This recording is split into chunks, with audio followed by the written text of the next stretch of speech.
जी, इस हदीस मुबारका को रिवायत करने वाले हज़रत अबू हुरैरा रज़ी अल्लाह तआला अन्हु हैं।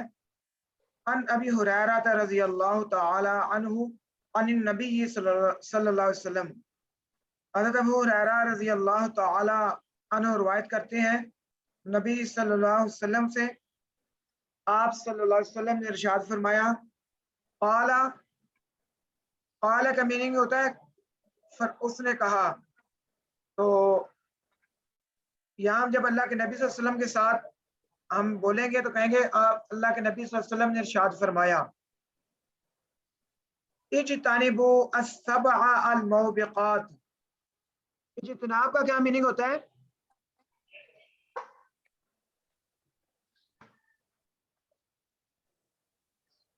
जी बेटा, इज्तिनाब का क्या मीनिंग होता है? सर इज्तिनाब का मतलब है यानी दूर रहें या अवॉइड करें। जी जी बिल्कुल, दूर रहें, अवॉइड करें, परहेज करें, बचो। जी सर तो बिल्कुल। अल्लाह के नबी सल्लल्लाहु अलैहि वसल्लम फरमा रहे हैं, इज्तनिबू अस्सबअ अल मौबिक़ात। सबअ अरबी में कहते हैं 7 को, अल मौबिक़ात हलाकत में डालने वाली चीजें। तो अल्लाह के नबी सल्लल्लाहु अलैहि वसल्लम फरमा रहे हैं, 7 हलाकत में डालने वाली चीजों से बचो। क़ालू या रसूलल्लाह, क़ालू या रसूलल्लाह। तो ज़ाहिर बात अल्लाह के नबी सल्लल्लाहु अलैहि वसल्लम के पास तो सहाबा किराम रिज़वानुल्लाह अलैहिम अजमाइन आपकी मजलिस में हुआ करते थे। तो सहाबा ने अर्ज किया, ए अल्लाह के रसूल, वमा हुन्ना, वो कौन सी चीजें हैं यानी जिनसे आप हमें बचने का हुक्म दे रहे हैं। तो आगे अल्लाह के नबी सल्लल्लाहु अलैहि वसल्लम फरमा रहे हैं, क़ाला, आप सल्लल्लाहु अलैहि वसल्लम ने फरमाया, अश्शिरकु बिल्लाह, अल्लाह की जात के साथ शिरक करना, व सिहर, और जादू, व क़त्लु नफ्स अल्लती हर्रमल्लाहु इल्ला बिलहक़, व क़त्लु नफ्स, और किसी नफ्स को कत्ल करना, अल्लती, जिसे हर्रमल्लाह, अल्लाह ने हराम ठहराया हो, इल्ला बिलहक़, मगर हक के साथ, यानी किसी को न हक कत्ल करना। कितनी चीजें हो गई?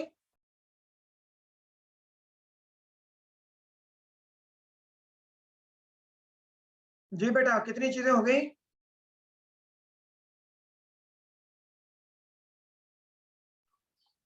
दो होगी सर मेरे ख्याल से।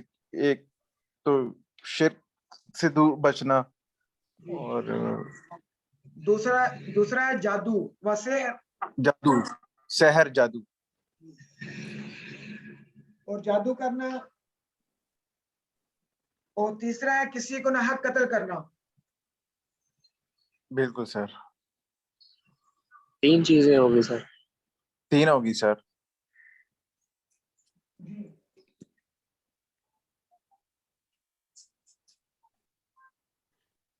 और चौथे नंबर पर है व अकलु रिबा, और सूद। अकल कहते हैं खाना, और रिबा सूद, और सूद खाना। वो पांच है खाना। जी, सूद खाना, रिबा। आगे व अकलु माल यतीम, और यतीम का माल खाना। बिल्कुल सर। कितनी होगी? 5। जी, 6 हो गई। सर 5 ही हुई। जादू करना, अच्छा। सूद करना, शिर्क करना, नाहक कत्ल करना और यतीम का माल खाना। जी जी 5 होगी।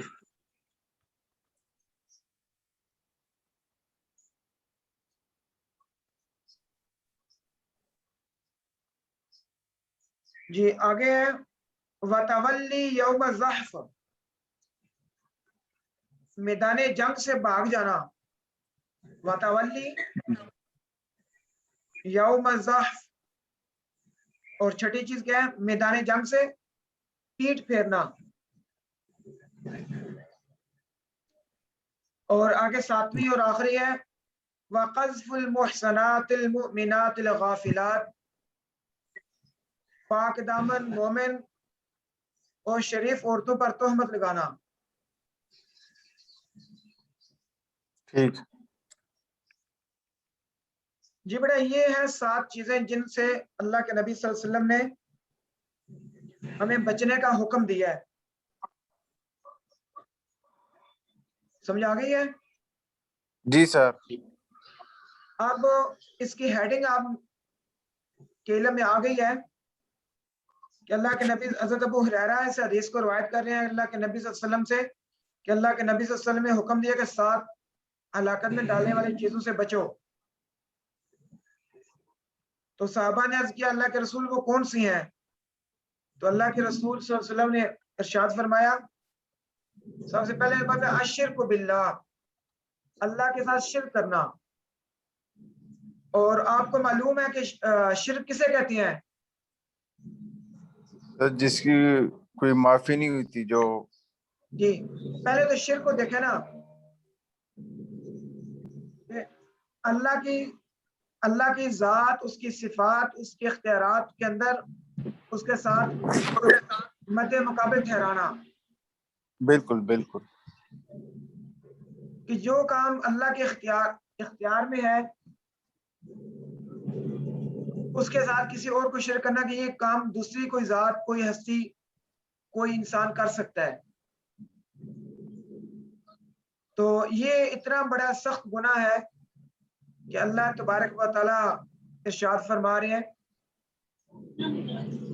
एक जगह पे, इन्न शिर्का लज़ुल्मुन अज़ीम, ये शिर्क बहुत बड़ा गुनाह है। और दूसरे नंबर पर, इन्नल्लाह ला यगफिरु अन युश्रका बिही व यगफिरु मा दून ज़ालिका लिमन यशा, कि अल्लाह, बेशक अल्लाह ताला जिसे चाहेंगे नहीं माफ करेंगे। ला यगफिरु अन युश्रका, जिसने शिर्क किया होगा, व यगफिरु मा दून ज़ालिका लिमन यशा, और जिसे चाहेंगे इसके अलावा बाकी गुनाह माफ कर देंगे। ये इतना बड़ा सख्त है, गुनाह है। जाहिर बात है, एक हस्ती, एक जात, वही खालिक है, वही मालिक है, वही राजिक है। फिर आदमी उसके इख्तियारात के अंदर किसी को शामिल करे, उसकी सिफात में किसी को शामिल करे, उसकी जात के अंदर किसी को शामिल करे, कि इबादत के लायक तो सिर्फ वही जात है। उसका दर छोड़कर आदमी किसी और की इबादत करे, बुतों की इबादत करे, या किसी और से अपनी हाजत रवा, मुश्किल कुशा किसी और को माने। तो ये सारी शिर्क की अकसाम है। इससे अल्लाह के नबी सल्लल्लाहु अलैहि वसल्लम मना फरमाया। और दूसरे नंबर पर वसिहर, और जादू। और आपको मालूम है कि जादू भी कबीरा गुनाहों में से है कि आदमी जादू किसी के ऊपर कब करता है या कराता है, जब किसी से हसद कर रहा हो, जब उसको दुनिया के अंदर किसी का माल ना बर्दाश्त। खुशहाली की जिंदगी देखते हुए उसके दिल में हसद आए, तो वो चाहे कि इसका नुकसान हो जाए, नाउज बिल्ला, तो फिर वो जादू करता है या कराता है। तो इससे भी मना किया गया। और सूरह बकरा के अंदर अल्लाह तबारक तआला फरमा रहे हैं, अल्लाह तबारक व तआला ने जब बनी इसराइल की आजमाइश के लिए 2 फरिश्ते भेजे, सूरह बकरा के अंदर पहले पारे के अंदर, हारूत और मारूत। तो लोग उनके पास जादू सीखने के लिए आते थे, लेकिन वो कहते थे, अल्लाह तबारक व तआला फरमाते हैं, वमा युअल्लिमान मिन अहदिन हत्ता यक़ूला इन्नमा नहनु फितनतुन फला तकफुर। वो दोनों किसी को जादू नहीं सिखाते थे, मगर वो कह देते थे कि तुम ये ना सीखो, हम तो आजमाइश हैं, और तुम ये जादू सीखकर कुफर ना करो। वो वाज़े तौर पर वो दोनों फरिश्ते अल्लाह तबारक व तआला का हुक्म फरमा देते थे। उसके बाद है वक़त्लु नफ्स अल्लती हर्रम अल्लाहु इल्ला बिल हक़, किसी नफ्स को बगैर नाहक कत्ल करना जिसको अल्लाह तबारक व तआला ने हराम ठहराया हो। तो आपको मालूम है कि दुनिया के अंदर शैतान जो है वो छोटी छोटी बातों में गुस्सा दिलाता है, लेकिन ये कबीरा गुनाह है। और यहाँ तक आप पहले भी पढ़ चुके हैं कि जिसने जानबूझकर किसी को कत्ल किया फकअन्नमा क़तल अन्नास जमीआ, गोया उसने पूरी इंसानियत को कत्ल कर दिया। और जिसने एक इंसान की जान बचाई गोया उसने पूरी इंसानियत की जान बचा ली। तो बेटा बाकी गुनाहों में के साथ ये जो किसी को कत्ल करना या कत्ल करवाना या उसका आलाकार बनना, ये भी कबीरा गुनाह है। और अल्लाह के नबी इसकी बड़ी सख्त वईद बताई है। और अल्लाह तबारक व तआला कुरान मजीद में फरमाते हैं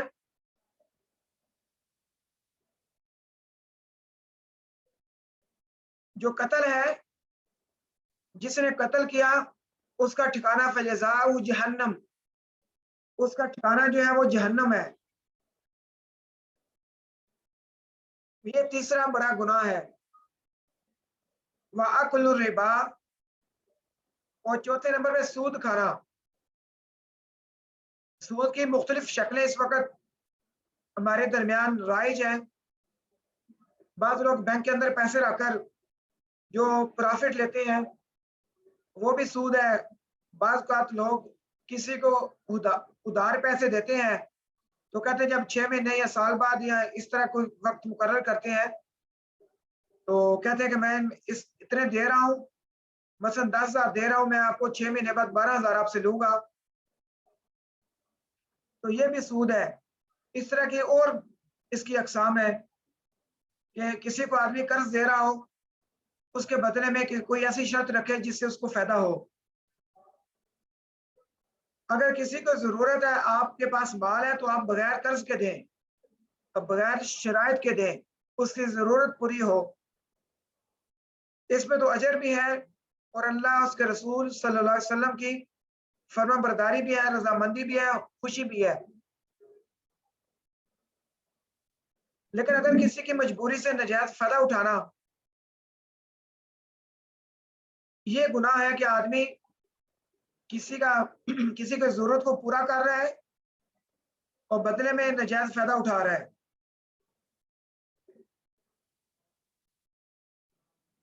तो ये है बेटा, इसकी मुख्तलिफ शक्लें हैं। पैसों की शक्ल में फायदा उठाना या किसी और वजह से फायदा उठाना।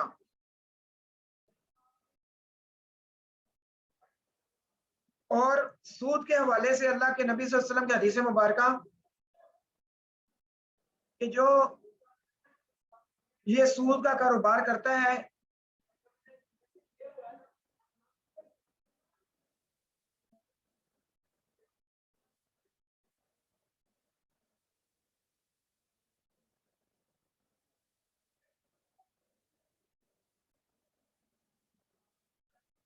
तो उसका ठिकाना जो है ना वो जहन्नम है। ये और अल्लाह तबारक व तआला ने कुरान मजीद में इरशाद फरमाया अहल्लल्लाहुल बैअ व हर्रम रिबा, अल्लाह तबारक व तआला ने तिजारत को हलाल किया है और सूद को हराम किया है। और हदीस मुबारका के अंदर भी इसकी बहुत ज्यादा वाइद और सजा मिलती है।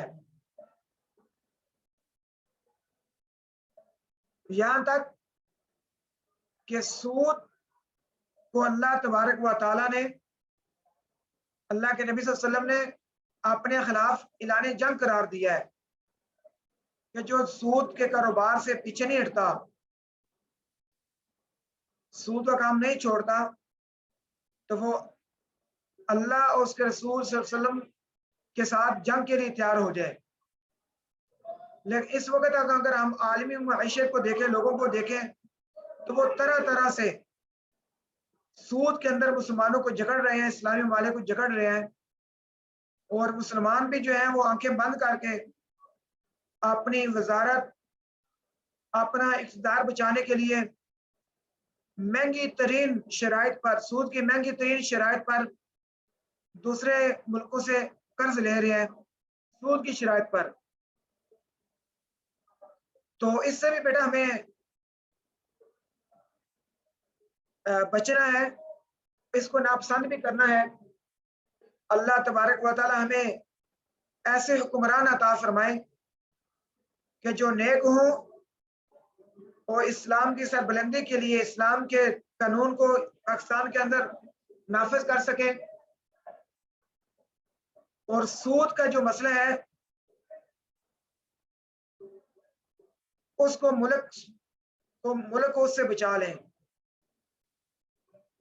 आगे बेटा जो पांचवी चीज है वो है अकुलु माल यतीम, यतीम का माल खाना। तो ये भी कबीरा गुनाह है। वैसे किसी का माल खाना भी कबीरा गुनाह है, लेकिन खुसूसन यतीम का माल खाना।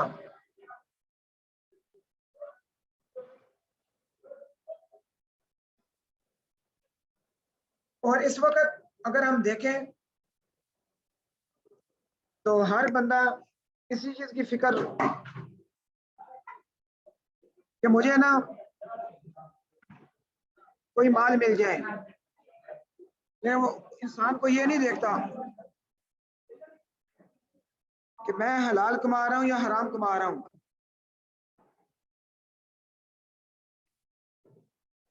अगर खुदा न खास्ता आपका कोई अजीज फोत हो जाता है तो फिर शरीयत इस्लामी में हुक्म क्या है कि यतीम की परवरिश की जाए। और अल्लाह तबारक व तआला के नबी सल्लल्लाहु अलैहि वसल्लम ने अपने हाथ की दो उंगलियों को इकट्ठा किया, यानी शहादत की उंगली जो बिल्कुल अंगूठे के साथ होती है, और दरमियान वाली जो उंगली है, इन दोनों उंगलियों को इकट्ठा किया और बुलंद किया और फरमाया कि जो आदमी यतीम की कफालत करता है, उसकी परवरिश करता है अच्छी तरह, मैं और वो आना व काफिलुल यतीम, मैं और यतीम की कफालत करने वाला हाकज़ा फिल जन्ना, जन्नत में इस तरह इकट्ठे होंगे जिस तरह ये दो उंगलियां इकट्ठी हैं। तो ये कितनी बड़ी फजीलत है यतीम की कफालत करना, उसकी परवरिश करना, ना कि उसका माल नाजायज तरीके से खाया जाए। अगर आप अपने माल में से उसकी परवरिश नहीं कर सकते तो उसके माल में से बेशक उसकी परवरिश करें, लेकिन हिसाब रखें जब वो बच्चा या बच्ची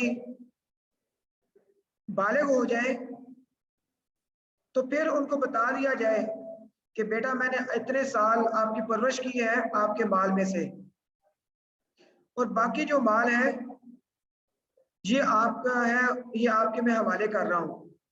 जब वो बालिग हो जाए अपने नफा नुकसान को समझने लग जाए। और आगे छठे नंबर पर वतवल्ली यौम ज़हफ, मैदान जंग से भागना। इसलिए कि जंग के अंदर लोगों की हार और जीत होती है, और अगर आदमी मौत से डरकर अपने साथियों को छोड़कर मैदान जंग से भाग आता है, पीठ फेरता है, तो ये भी कबीरा गुनाह है। इसलिए अगर मौत जहां पे आई हुई है वहां पे आनी है, घर में आई है तो घर में आनी है, बाहर आई हुई है मैदान जंग में आई हुई है तो वहां पे आनी है। तो इसलिए फरमाया गया कि अगर आदमी कोई मुजाहिद, कोई मुसलमान अगर अपने साथियों को छोड़कर मैदान जंग में अपनी जान बचाने के लिए भागता है तो कबीरा गुनाह है ये भी। और जो सातवीं चीज है वो है पाक दामन मोमिन शरीफ औरतों पर तोहमत लगाना। और अजीज तलबा व तलबात, आप जानते हैं कि किसी के ऊपर इल्जाम लगाना कितना बड़ा गुनाह है।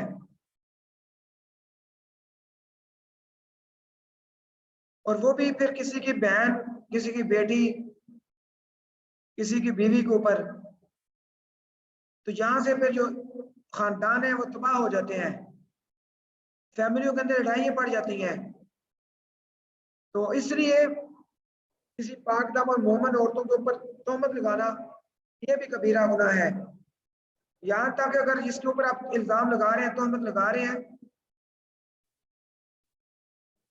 अगर आप उसको साबित नहीं कर सकते तो इस्लाम में तो उसके लिए 80 करोड़ की सजा रखी हुई है। तो बेटा ये थे हमारी हदीस नंबर 5 के अंदर 7 मुहलिकात, 7 ऐसी चीजें जो इंसान को हलाकत में डाल देती हैं। अब इस हवाले से अगर आप में से किसी का कोई सवाल है तो आप सवाल कर सकते हैं। हमारे पास तकरीबन 2 मिनट बाकी है हमारा टाइम खत्म होने में। जी नहीं सर, अल्हम्दुलिल्लाह समझ आ गई। ये तो कॉमन चीजें हैं आजकल के लाइफ में जो नहीं करनी चाहिए, जो हराम है, जो जी बेटा, आपने कही है। बिल्कुल ऐसे ही है। और हमें इन चीजों से अपने आप को बचाना है। ये सारी जी जी चीजें इंसान को हलाकत में डाल देती हैं अल्लाह के नबी सल्लल्लाहु अलैहि वसल्लम के इस इरशाद ग्रामी के मुताबिक। बिल्कुल सर।